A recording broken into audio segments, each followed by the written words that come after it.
لوگ کہتے ہیں یہ بڑا برا وقت ہے، میں کہتا ہوں اسلام نے صحابہ تابعین کے بعد اگر کوئی اچھا وقت دیکھا ہے نا تو یہ آج کا زمانہ ہے۔ کس مبارک دور کی آپ بات کر رہے ہیں؟ مبارک دور صحابہ تابعین تبع تابعین کے بعد اب آیا۔ جس دور سے ہم گزر رہے ہیں یہ نہایت پرفتن دور ہے، اور جو ہم زمانہ رسالت سے دور ہوتے جا رہے ہیں اور قیامت کے قریب ہوتے جا رہے ہیں تو خیر کم ہوتا جا رہا ہے اور شر بڑھتا چلا جا رہا ہے۔ احادیث طیبات میں نبی کریم صلی اللہ علیہ وآلہ وسلم نے جو قیامت کی علامات اور نشانیاں بیان فرمائی ہیں ان میں سے کئی ایک علامات صغرا ایسی ہیں جو پوری ہو چکی ہیں، اور ہمارے دور میں ان کا وقوع اور ظہور نظر آتا ہے کہ جو علامات قیامت کی رسول اللہ صلی اللہ علیہ وآلہ وسلم نے بیان فرمائی ہیں ان میں سے علامات صغرا کئی ایسی ہیں جو پوری ہو چکی ہیں، اور جیسے جیسے ہم نبی کریم علیہ السلام کے مبارک زمانے سے دور ہوتے جا رہے ہیں تو خیر کم ہوتا جا رہا ہے اور شر بڑھتا چلا جا رہا ہے۔ اب یہ مسئلہ بالکل احادیث سے واضح ہے،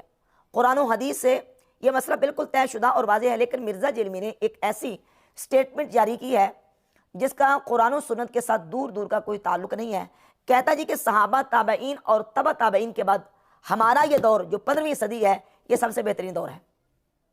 15ویں صدی مرزا جیلمی اس کو سب سے بہترین دور اور خیر والا زمانہ قرار دے رہا ہے۔ سوال یہ پیدا ہوتا ہے کہ اس دور کے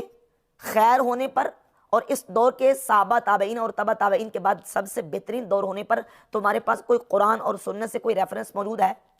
اپنے آپ کو علمی کتابی کہتے ہو، کوئی حوالہ پیش کرو۔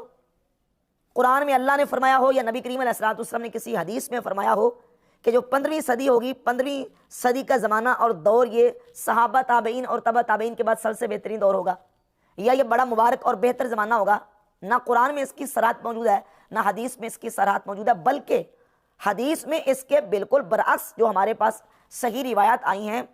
جو ہے نا وہ نبی کریم علیہ السلام کے فرمودات اور صحابہ کرام رضی اللہ تعالی عنہم کے آثار موجود ہیں، جن سے یہ بات بالکل واضح ہو کے پتہ چلتی ہے کہ جیسے جیسے زمانہ اور دور جو ہے وہ قیامت کے قریب چلتا جائے گا تو خیر کم ہوتا جائے گا اور شر بڑھتا چلا جائے گا۔ نبی پاک صلی اللہ علیہ وآلہ وسلم نے جو علامات قیامت بیان فرمائی ہیں ان میں سے ایک علامت یہ ہے، صحیح بخاری کی 7068 نمبر حدیث ہے، لا یأتی علیکم زمان الا الذی بعدہ شر منہ، کہ تم پر جو بھی زمانہ آئے گا، ہر آنے والا زمانہ اس میں شر زیادہ ہوگا حتیٰ کہ تم اپنے رب سے ملاقات کرو۔ سمعتہ من نبیکم صلی اللہ علیہ وآلہ وسلم، سیدنا انس ابن مالک رضی اللہ تعالیٰ عنہ فرماتے ہیں میں نے یہ رسول اللہ صلی اللہ علیہ وسلم تمہارے نبی کریم علیہ السلام سے بات سنی ہے کہ حضور نے فرمایا کہ ہر آنے والا جو زمانہ ہے، ہر آنے والا دور، اس میں شر زیادہ ہوگا۔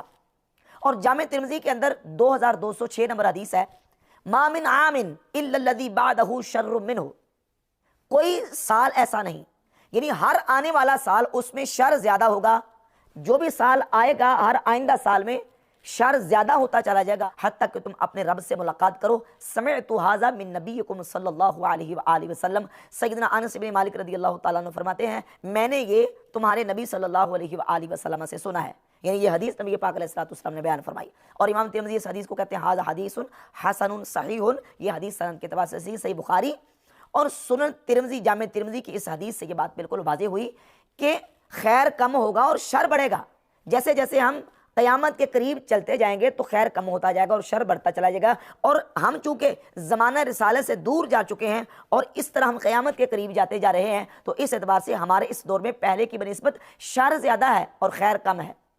اب مرزا جیلمی جو ہے وہ اس کے بالکل برعکس سٹیٹمنٹ دے رہا ہے کہ کہتا صحابہ تابعین کے بعد اور تبع تابعین کے بعد اب جو زمانہ اور اب یہ جو دور ہے، میرا دور یعنی مرزا جیلمی کا دور، یہ سب سے بہترین دور ہے اور یہ مبارک زمانہ ہے۔ دلیل کیا دی ہے؟ نہ قرآن سے نہ حدیث سے، جو دلیل دی ہے اس کے حوالے سے میں انشاءاللہ گزارشات پیش کرتا ہوں۔ پہلے اس سلسلہ میں ایک اور اثر سیدنا عبداللہ ابن مسعود رضی اللہ تعالیٰ عنہ کا آپ کے سامنے رکھتا ہوں۔ المعجم الکبیر طبرانی میں امام ابو القاسم سلیمان ابن احمد طبرانی نے جلد نمبر 9 صفحہ نمبر 154 اور ایک نسخے کے مطابق 169 نمبر صفحہ ہے، 8773 نمبر حدیث ہے، سیدنا عبداللہ ابن مسعود رضی اللہ تعالیٰ عنہ اپنی بیوی سے فرمانے لگے کہ الیوم خیر ام امسی، یہ بتاؤ کہ آج کا دن بہتر ہے یا جو کل گزر چکا ہے وہ بہتر ہے؟ تو انہوں نے کہا فقالت لا ادری، تو سیدنا عبداللہ ابن مسعود رضی اللہ تعالیٰ عنہ کی زوجہ محترمہ وہ کہنے لگی مجھے معلوم نہیں۔ فقال، تو آپ نے فرمایا ولکنی ادری، لیکن میں جانتا ہوں، امسی خیر من الیوم، جو گزر گیا دن ہے وہ آج سے بہتر ہے، والیوم خیر من غد، اور آج کا دن آنے والے کل سے بہتر ہے، حتی تقوم الساعہ، حتی کہ قیامت قائم ہو جائے۔ تو پہلا جو دن گزر گیا وہ آج سے بہتر، اور آج کل سے بہتر، اور ایسے ہی قیامت تک فرماتے ہیں کہ جو ہر آنے والا دور ہے وہ پہلے دور سے خیر میں کم ہوگا، اور جو پہلا دور ہے وہ آنے والے دور سے خیر میں زیادہ ہوگا، اور آنے والا دور شر میں زیادہ ہوگا، اس میں خیر کم ہوگی اور شر زیادہ ہوگا۔ اب صحابہ تابعین اور اتباع تابعین کے بعد یہ جو ہمارا 15ویں صدی کا دور ہے،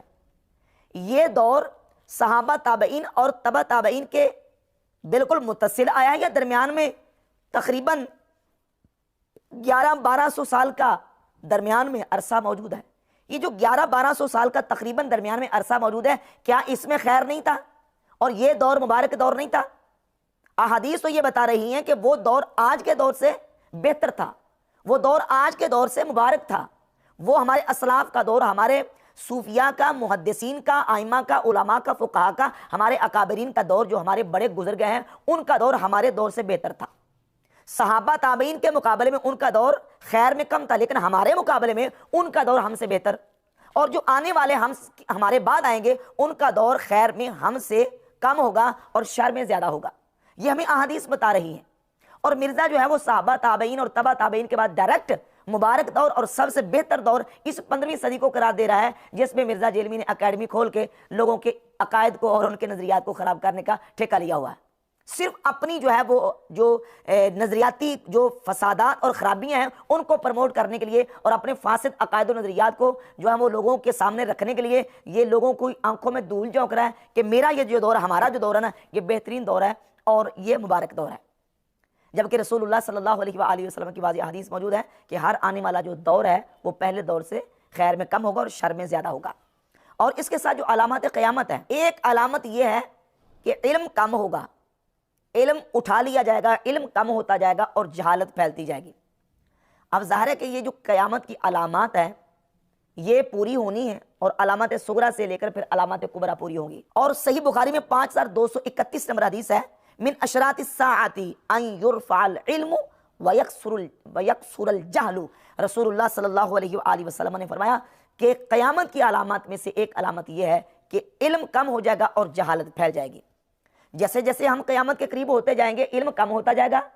اور جہالت پھیلتی چلی جائے گی۔ اور مرزے کو پوچھ کے دیکھ لیں، مرزا کہتا نہیں جی لوگوں کو تو اویئرنیس اب آئی ہے،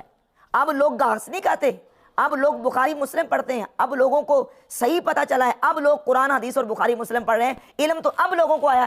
ان بابوں نے، بزرگوں نے تو لوگوں کو علم سے دور رکھا ہے، جبکہ قیامت کی علامات میں سے علامت یہ ہے کہ علم ایسا ایسا کم ہوتا جائے گا۔ اور وہ ایسا ایسا علم کم کیسے ہوگا، اس کے علم کے کم ہونے کی کیفیت کس طرح ہوگی؟ صحیح بخاری کے اندر 100 نمبر حدیث ہے کہ رسول اللہ صلی اللہ علیہ وآلہ وسلم نے فرمایا، ان اللہ لا یقبض العلم انتزاعا،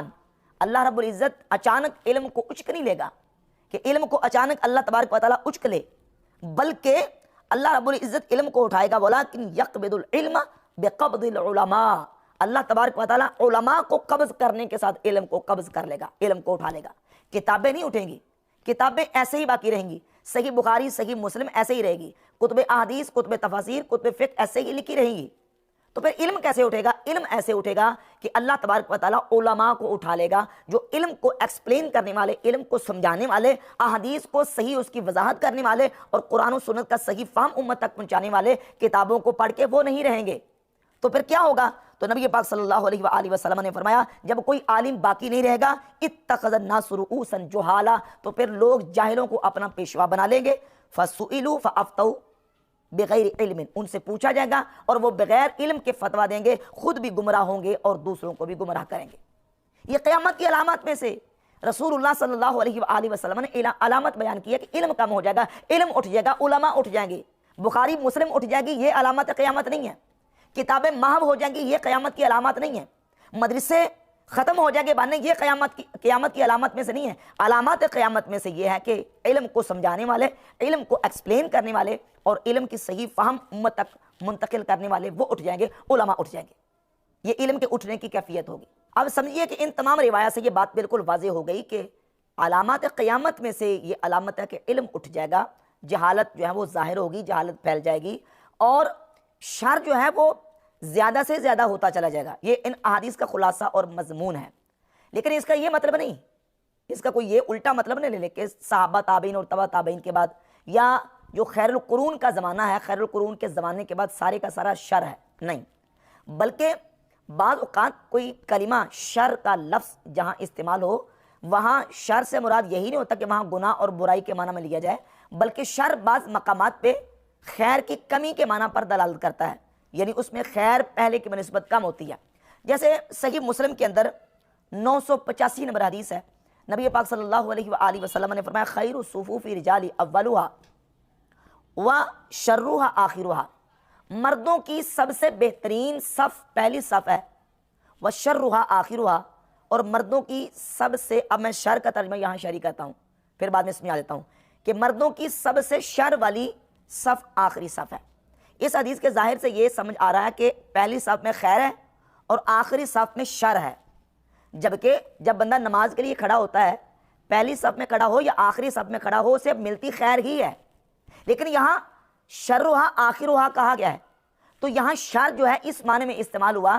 کہ اس میں آخری صف میں پہلی صف کی بنسبت خیر کم ہے. سب سے زیادہ خیر پہلی صف میں ہے اور سب سے کم خیر وہ آخری صف میں ہے. نہ یہ کہ جو آخری صف میں کھڑا ہوتا ہے اس کو شر حاصل ہوتا ہے اور وہ بندہ شریر ہے اور اس کو گناہ ملتا ہے. گناہ کسی کو نہیں، سب کو ثواب ہی ملتا ہے، لیکن پہلی صف میں کھڑے ہونے والے کو سب سے زیادہ ثواب ملتا ہے، سب سے زیادہ خیر کو وہ پا لیتا ہے، اور سب سے آخری صف میں کھڑا ہونے والا وہ پہلے کی بنسبت خیر میں بہت زیادہ کم ہوتا ہے. تو نبی کریم صلی اللہ علیہ وآلہ وسلم نے جو خیر القرون کا ذکر کیا ہے، خیر القرون کا زمانہ یہ سب سے بہترین زمانہ ہے اس امت کا، اور باقی خیر القرون کے بعد والی جو امت ہے وہ ساری شریر یا شر میں مبتلا نہیں ہے، بلکہ وہ امت بھی خیر پر ہے، لیکن پہلے جو قرون ثلاثہ ہیں ان کی بنسبت امت کے بعد والے لوگ وہ خیر میں ان سے کم ہیں. جامع ترمذی کے اندر 2869 نمبر حدیث ہے، رسول اللہ صلی اللہ علیہ وآلہ وسلم نے فرمایا مثل امتی مثل المطر لا یدرا اولہ خیر ام آخرہ، میری امت کی مثال بارش کی طرح ہے، معلوم نہیں کہ اس کا اول بہتر ہے کہ اس کا آخر بہتر ہے. اب اس حدیث کی جو وضاحت اور شرح ہے محدثین نے یہ کیا ہے کہ مطلب یہ ہے کہ نبی پاک صلی اللہ علیہ وسلم بتانا چاہتے ہیں کہ یہ امت ساری کی ساری خیر ہے، اس کا اول بھی خیر ہے، اس کا آخر بھی خیر ہے. اور دیگر احادیث کو ملا کے ہم یہی سمجھیں گے کہ امت ساری خیر والی، کنتم خیر امت، قرآن اس امت کو ٹائٹل اس کا ذکر کیا، اس کا جو ہے وہ سٹیٹس ذکر کیا، کنتم خیر امت، ساری امت خیر والی. لیکن اس امت کا سب سے زیادہ خیر اور بلائی اور بہتری جو ہے وہ قرون ثلاثہ کے اندر، اور بعد والے لوگ بھی خیر پر ہیں لیکن ان کی بنسبت خیر میں کم ہے. تو اب ثابت ہوا کہ مرزا جلیمی کا یہ دعویٰ کرنا کہ یہ 15ویں صدی جو ہے یہ صحابہ تابعین اور تبع تابعین کے بعد یہ مبارک دور ہے ہمارا جو آیا ہے اور سب سے بہتر دور ہے، یہ مرزا کا دعویٰ بلا دلیل ہے. اس کے اوپر مرزا کے پاس کوئی قرآن و سنت سے دلیل موجود نہیں. آج آ کے جو دلیل پیش کی ہے وہ یہ کہ دیکھیں آپ قیام پاکستان کے وقت لوگوں کی تصاویر اٹھا کر دیکھ لیں، آپ کو کوئی بندہ داڑھی والا نہیں ملے گا، عورتیں پردہ نہیں کرتی تھی اس وقت. اور آج آپ یونیورسٹیوں میں جا کے دیکھ لیں لڑکیاں پردہ کرتی ہیں، آپ کو چھوٹی عمر کے نوجوان داڑیاں رکھ کے نمازیں پڑھتے نظر آتے ہیں. اب دیکھیے جب ہم کمپیریزن کرتے ہیں، تقابل کرتے ہیں، تو چند لڑکے نوجوان اگر مسجد میں داڑھی رکھ کے نماز پڑھنے کے لیے آتے ہیں تو اس کے مقابلے میں دوسرے نوجوانوں کو دیکھیں جو گمراہی، دلالت اور اس دور کے جو سب سے زیادہ بڑا فتنہ ہے الہاد اور فحاشی اور عریانی کا، اس میں مبتلا ہے. کتنے کالجز، کتنی یونیورسٹیز ایسی ہیں جہاں کے نوجوان نعوذ باللہ تعالیٰ دہریت اور ایتھیس کو قبول کر رہے ہیں، بے دین ہو رہے ہیں، اپنا نام عبداللہ بتاتے ہیں، عبد الرحمن بتاتے ہیں، اور ان سے پوچھو تو وہ کہتے ہیں عبد الرحمن ہے ہی نہیں، خدا کے وجود کے منکر ہے. اور ایسی جو ہے وہ معصیت اور ایسی فحاشی اور عریانی کے اندر مبتلا ہیں کہ الامان والحفیظ وہ نہیں دیکھے جاتے. اور پھر مرزا کو یہ تو نظر آ گیا کہ قیام پاکستان کے وقت لوگوں جو چند تصویریں وائرل ہیں ان کے اندر جو ہے وہ لوگوں کی داڑیاں نہیں ہیں. تو جو سابقہ پرانے سائنسدان ہیں، مسلم سائنسدان، ان کی داڑیاں نظر نہیں آ رہی مرزا جرمی کو. جتنے سائنسدان آپ پرانے ان کی تصاویر گوگل سے کم از کم، مرزا کے استاد گوگل سے نکال کر دیکھ لیں، تمام کی داڑیاں، پگڑیاں، امامیں باندھے ہوئے ہیں اور داڑیاں رکھی ہوئی ہیں، وہ تمہیں نظر نہیں آتے. اور کتنے ہی ایسے لوگ ہیں جو اس وقت قیام پاکستان کے لوگ بھی بے حمد تعالیٰ اس وقت بھی لوگ جو ہے نا وہ